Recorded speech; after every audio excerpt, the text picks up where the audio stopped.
Hey YouTube, this is Tech Savvy Solution here. I'm here with a video unboxing of the Google Nexus S, which was released in December 16th of last year, 2010. So let's just dive right in and see what's included in the box. So right here you have a really nice box, Google Nexus S. And you notice that the model number is very similar to the international version of the Samsung Galaxy S. The only difference is that it's not i9000 but i9020. So you know that you're going to get a phone pretty similar to the Galaxy S line of phones. So let's dive right in. And we have the Google Nexus S, which we will get to in a minute. So take this part out. We have the health and safety warning guide. And we have T-Mobile's terms and conditions. You can look at that on your own time. We have the micro USB cable that connects your phone to the computer, or if you decide to pair it up with the AC adapter, you can connect it to your wall charger, your wall outlet, and charge your phone.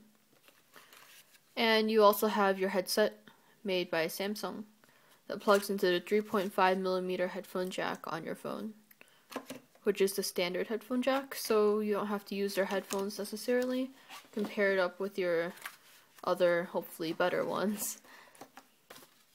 We'll put this all back, and let's get to the phone.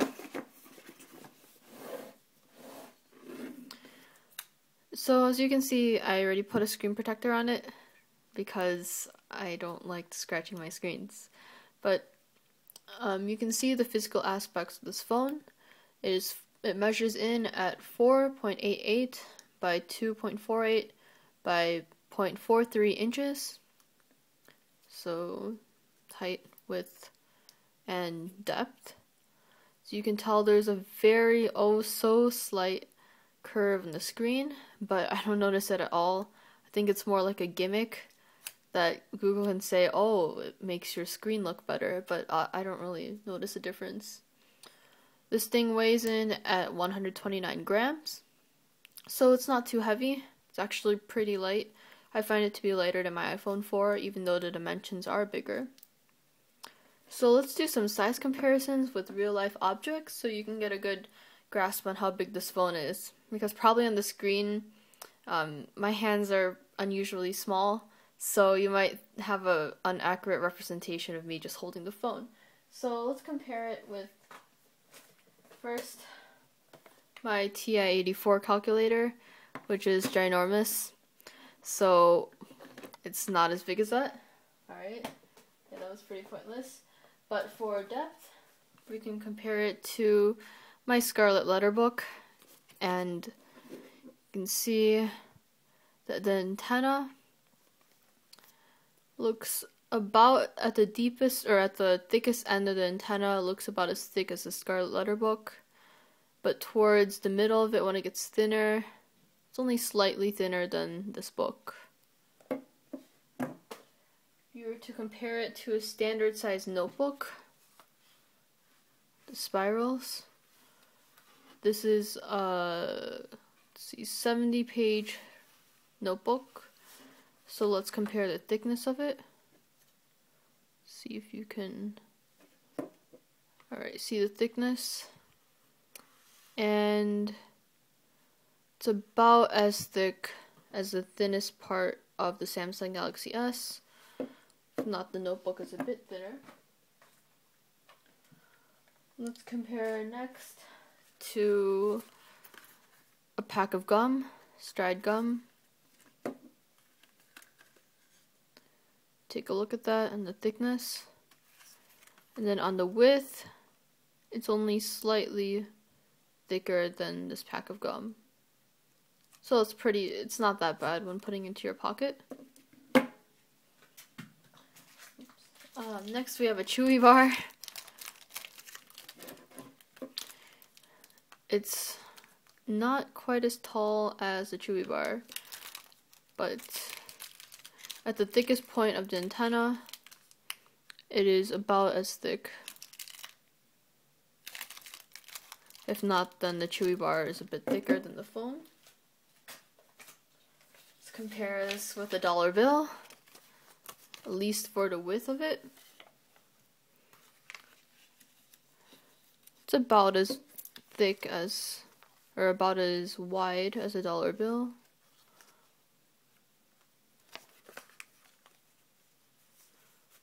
Dollar bill seems a little bit wider, but not by much. And lastly, let's compare this to a Korg tuner / metronome, both for the height and for the thickness.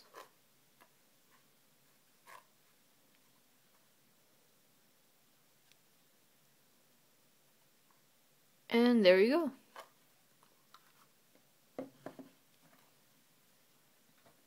So that's a size comparison with real-life objects for the Samsung Galaxy S. You can tell that the screen is a 4-inch Super AMOLED screen, and when I power on the phone, or unlock it, by the way, the power button is on the side. Slide to unlock. You'll notice that this thing has pretty good viewing angles. Let's tilt this up here. And even at almost 180 degrees, you can still make out the image of the phone.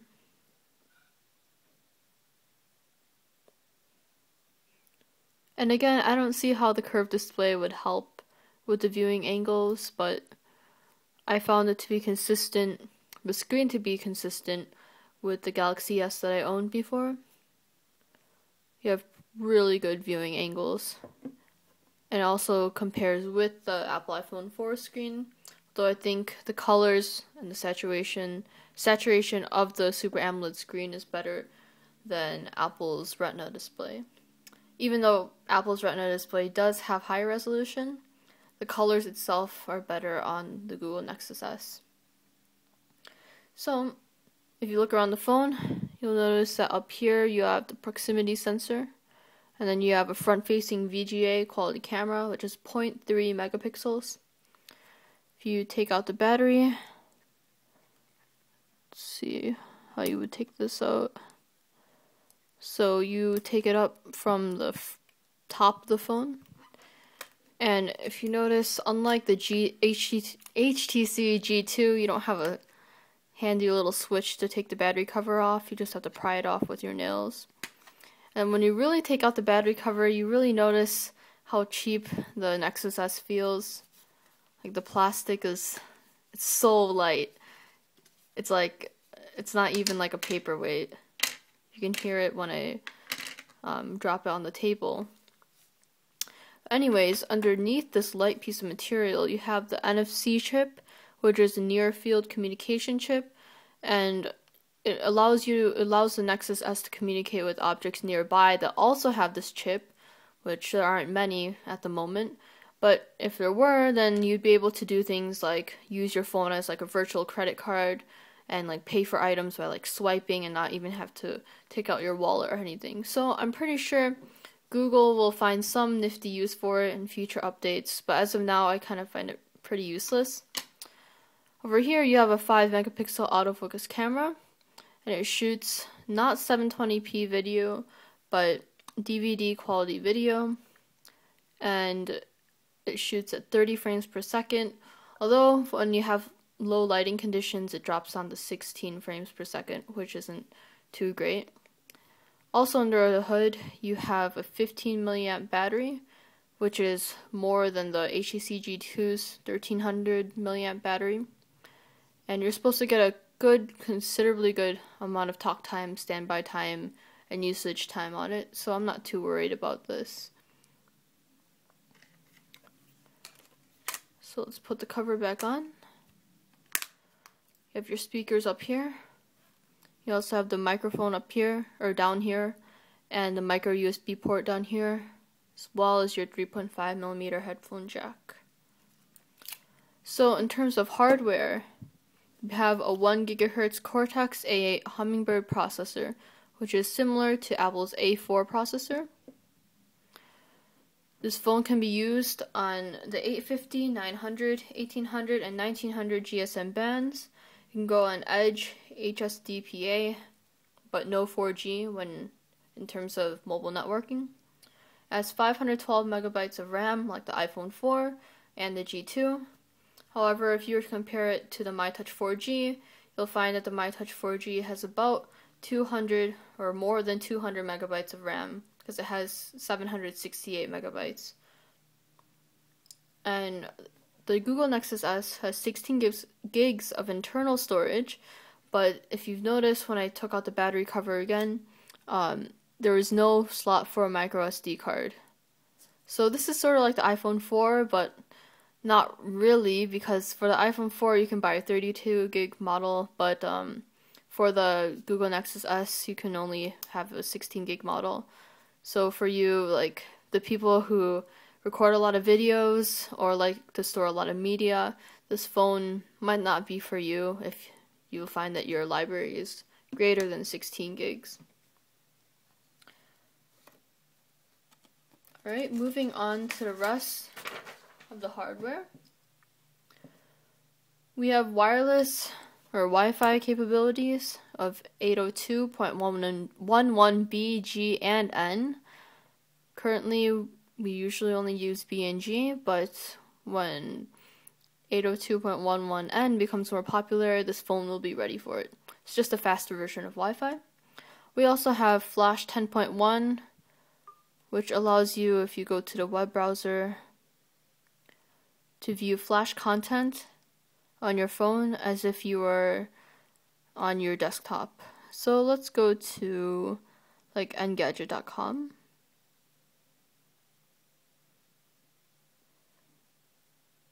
And press go. And let's go to the full Engadget experience. Oops. So you can see the touch sensor isn't exactly aligned. I'm not sure why. There we go. Maybe I'll need to do some configuration with the settings.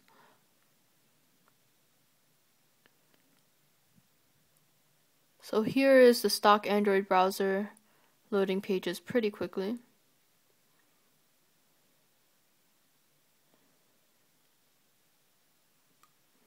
And then you'll notice on the side here and on the top, you have Flash content loading. So that's Adobe Flash at work. And while we're in the web browser, let's take a look at some pinch to zoom. And you also have zoom out and zoom in on the side if you don't like pinching and zooming. For the most part, it's pretty smooth, but I find that the iPhone's web browsing is always smoother. So let's double tap to zoom, and it'll automatically format it so the paragraph fits in your screen, which is nifty. The iPhone doesn't do that, so it's nice that Google put that in there in the software. Alright, so one thing that I noticed about the capacitive buttons is that they're never aligned like the other phones. Like I had a MyTouch 4G, and the order of each button is different from like the Nexus S, and then same with like the Galaxy S, the Epic 4G, and Google never like standardizes them or anything, so keep on like pressing the back button when I want to get home and so forth. But I'm pretty sure I'll get used to it. It's nothing major, just want to note that though.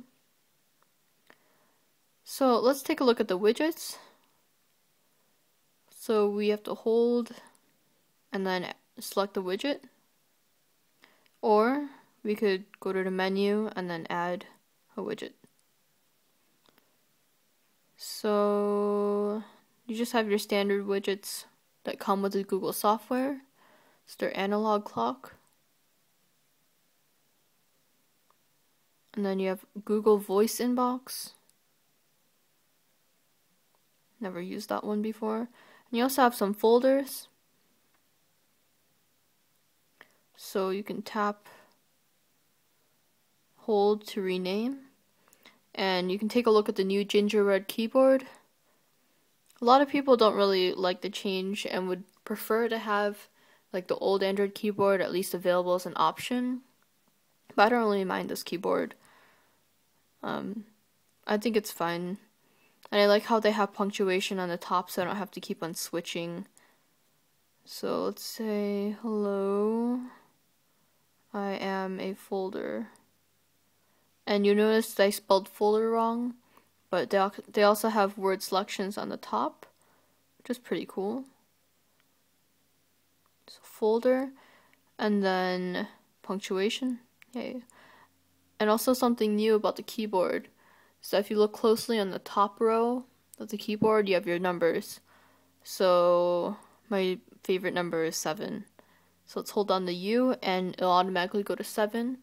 If you want to slide around, you can get accents on the U.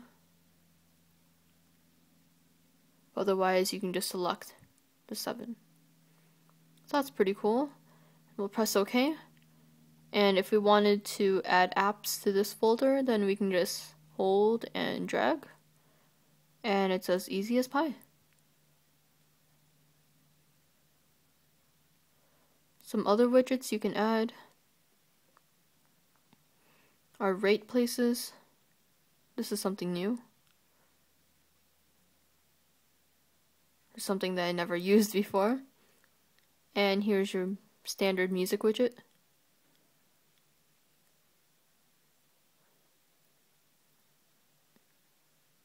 And latitude. But let's check out this news and weather app. I think it's pretty cool that you can have both the news and weather all in one place.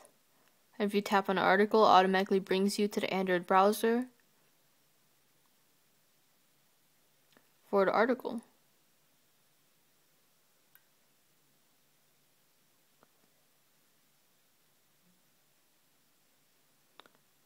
Let's also check out the Maps application. So, I don't know why it's not opening. There we go. Just have some lag on it. Just wait for this to load and I'll show you the 3D feature of the maps.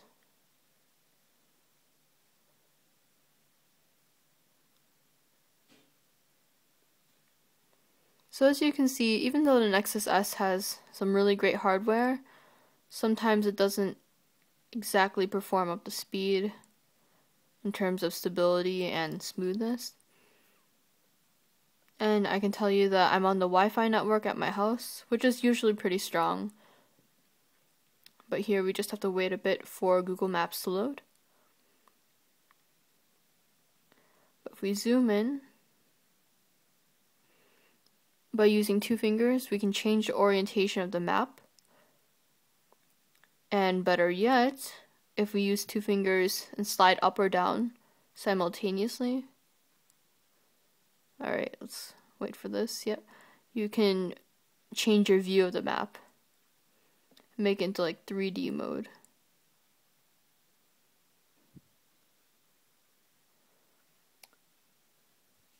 It's unusually laggy today.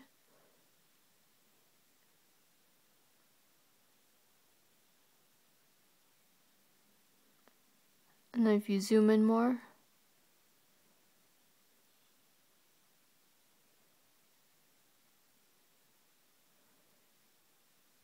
ooh, Chicago Symphony Orchestra, yeah. Okay, then buildings should be able to pop up and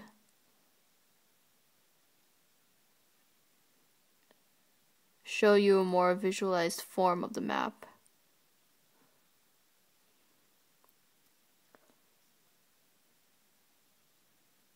Not exactly sure why it's not loading very well right now. But there we go. Now we have some buildings. That took a little while. At any rate, let's go back home. And here you have a first taste experience of Google Nexus S lag, which I've heard isn't very common, but here you go. Usually shouldn't lag this much. take a look at the live wallpaper. It's jumping around a bit. Otherwise, like, the app drawer is very smooth. And let's take a look at some live wallpapers while we're at it. I'm definitely going to download a task killer from the market. Alright, so I think the new live wallpaper that was not included in the other ones is this microbe one. It has sort of like a 3D effect on it too. So this is pretty cool. So let's apply that. If you tap, then you get little like splashes. And it's pretty cool how these live wallpapers are all interactive.